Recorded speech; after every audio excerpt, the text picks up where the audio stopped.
So sa mga ano dyan, sa mga yung motor nila hindi nagagamit, let's say 3 months, 4 months, so dapat kapag di nyo ginagamit, baklasin yung karburador. Ayun, yan o, baklasin yung karburador kasi ganyan yung mangyayari. Kalawang o. Ayan yung mangyayari kapag ano, kapag di nyo pinaklas. At saka ito, yan o, nag-overflow, no? So mag-overflow siya. Kaya yan, saka yung gasolina napapanis. Panis siya yan. Tignan mo, may corrosion na siya, oh. Tapos kinakalawang na, oh. Ito yung sa karburador yan, sa karburador. So 4 months ko rin kasi hindi nagagamit to, kaya pala ayaw na umandar. Kasi nga panis na yung gasolina, nag-stock na rin yung gasolina dun sa ano, sa karburador. Tapos yun, kinalawang na, oh. So hindi talaga siya andar. Kahit anong gawin ko, hindi na talaga umandar eh. So yan, pinaayos na lang natin. So yan, so ang tamang gawin, palitan yung gasolina. Ipalitan natin yung gasolina. Yan, i-drain niya yan. Pasip-sip eh. Kapanis na yung gasolina. So tama kayo, yung gasolina talaga napapanis talaga. Ayan. Oo, nakita ko. Oo, yan. Nakita ko yung kalawang sa loob. Yun o. Oo nga. So kung nakikita nyo yun sa tangke, yung kalawang namumuo. So ito, so kinalawang na. So kailangan i-drain talaga yung ano, yung gasolina. So isa yan sa dahilan kung bakit ayaw na umandar. Kapag na-stuck yung gasolina dyan sa tangke, ayan, kakalawangin yan, mapapanis. So yung sa tangke kasi nung sa motor, kaya napapanis yan, gawa nga nung may breather yan. Sa karburador may breather siya doon. So yung kumbaga may singawan siya, may singawan yung ano, yung yun nga, may singawan yung karburador. So napapanis talaga yung tangke. So sa sasakyan kasi, kahit sabi mong 4 na buwan o basta matagal eh, maganda raw kasi yung tangke nung sasakyan, tsaka walang singawan yung tangke ng sasakyan.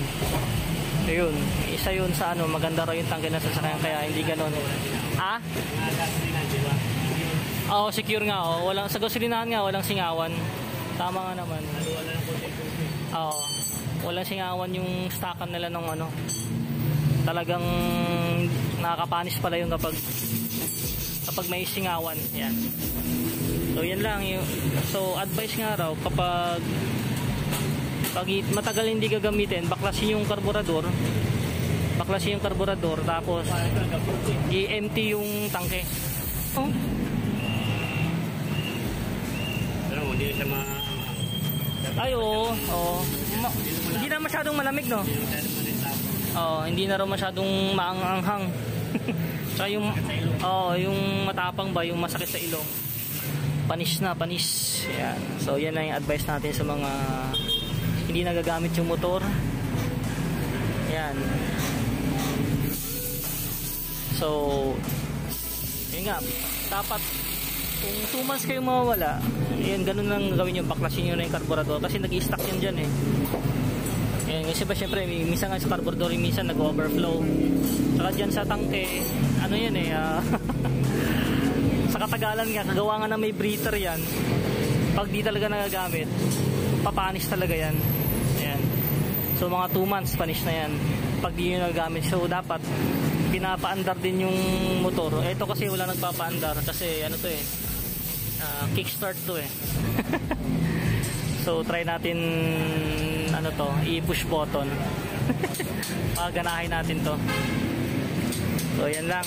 So mamaya tingnan natin kung nagana na siya. Yun, check natin yung sa balbula. Mukhang kailangan ng hasain eh, para madali siya i-kick. Hindi ako nahirapan kasi ako mag-kick, pero okay pa naman yung CDI at saka yung ano, yung stator. Kasi malakas pa naman daw yung kuryente. So okay pa raw yun. Kapag malakas pa yung kuryente, okay pa yung stator at saka CDI. So baka raw sa dito, sa head natin. So So baka dyan daw yung ano, baka hasain natin yung valvula. Sabi original na. Ito yung Toto talaga, yung original, no? So yung original talaga ng XRM Kehin. So Toto na kasi to, so pinalitan na. Pero nakatuto rin naman tayo eh. Okay naman daw yung Toto na yan. Maganda yung feedback niyan, yung review. So testing muna natin mamaya kung ano yung resulta, kung kailangan na bang hasain yung valve niyan. So balik natin yung ano, balik natin yung 110 na carburetor. Pwede ba palitan yung mga screw na yan? Ay, yung mga kinakalawang? Oo, okay pa naman yan. Tatanggal naman. Tatanggal naman, linisin na lang. Safe naman yun. Oo, safe naman. Linis na lang, linis. So, linis-linis lang muna tayo ng carburetor, yung mga kinakalawang dyan. Natatanggal naman yan. Kaya naman ng gasolina yan. O kaya diesel. O syempre sa motor kasi, gasolina yan eh. So pwede naman palinis yan. Ano, tayo kalao. Naglatak na ano. Para sa battery nagiging corrosion. Di kasi ang nangyayari, pag kick ko, aandar. Tapos kapag piniga ko, ayaw. Hindi na tutuloy kasi yung jetting sa barado na. Barado na pala. Sabi ko ano kayo? Yan. Hindi pumapasok yung gasolina. Kaya pala, diyan kasi kanina yung barado eh. Yung nilulumot na. Kaya pala kapag tinrattle mo, hindi na umakyat. Hindi na siya nagre-response. Barado na pala. Ayan, maselan din pala itong mga motor na to. Yung mga customer na nakikipanaway pa sa akin eh. Hindi raw napapanis ang gasolina. Meron Eh sa sasakyan narinig ko na rin yan, napapanis talaga yung gasolina. Ginawa ko, pinandar ko lang yung motor. Tapos hindi niya pinalitan ng gasolina. Ginawa ko, sinalambuhan papuntay mo rito para magkausap kami dalawa. So bumalik? Hindi ko mabalik. Sinabang ko sa kanya yung pagkakamigani ko kung hindi na mapapanis ang gasolina. Sinabang ko yun sir. Kaya nga eh.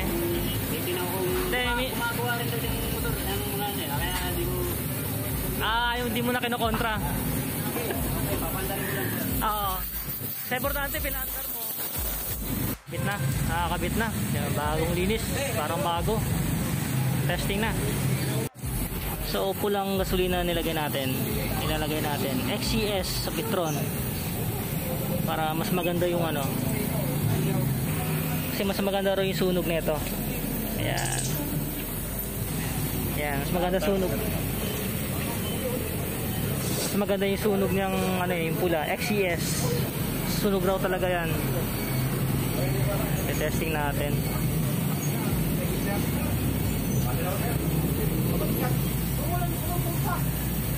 So ayos pa yung stator at saka CDI natin.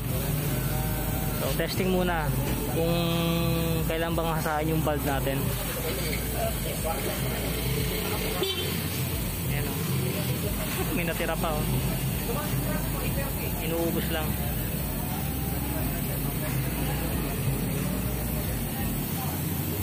Lagyan natin ng gasolina. So hanginan yan para mawala lahat ng yung mga latak-latak yan na gasolina sa loob. Pinanginan.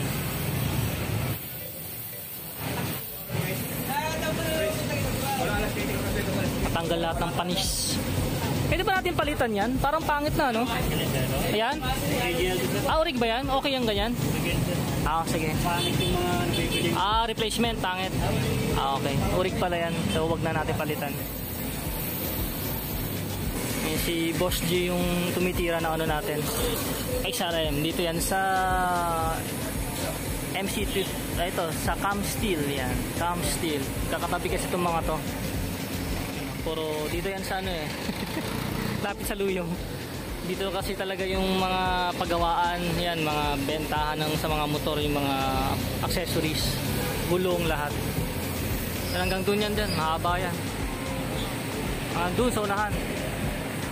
So meron din dun. So dito tayo kay Cam Steel yan. Hanapin nyo lang si G. Ayan.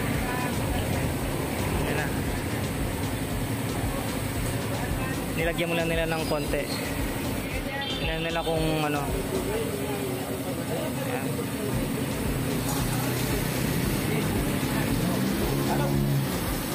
So pinakalawang na yung chain natin. So WD-40 lang o kaya degreaser daw. Pantanggal. WD-40 maganda yan. So moment of truth. Tingnan natin kung isang kick lang.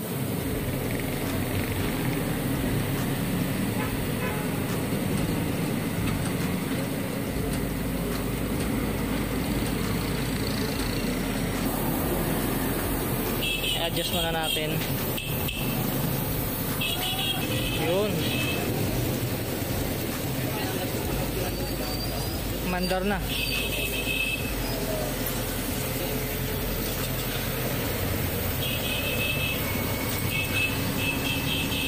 Tinotono. Sinasara yung ano eh, yung sa karburador. So gumagana na. Ayos.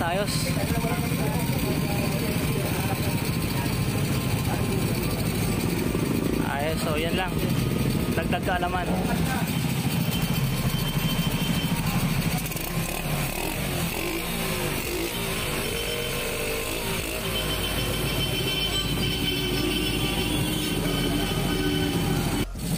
Kaya nangyari, umuusok yung ano, yan o, yung sa black, gawa niyang yung langis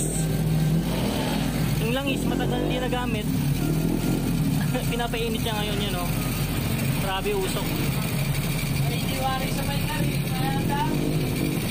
Grabe usok o. Yan o, matagal hindi uminit yung langis eh, yan o. Grabe init na.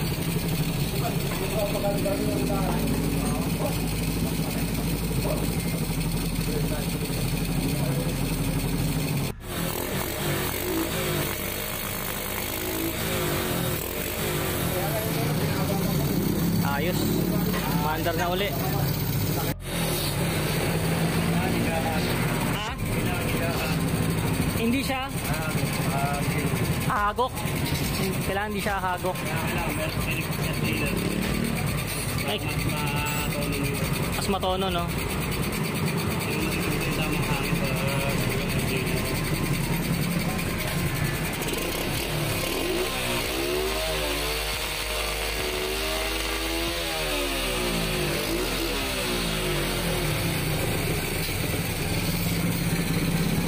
Grabe usok, oh.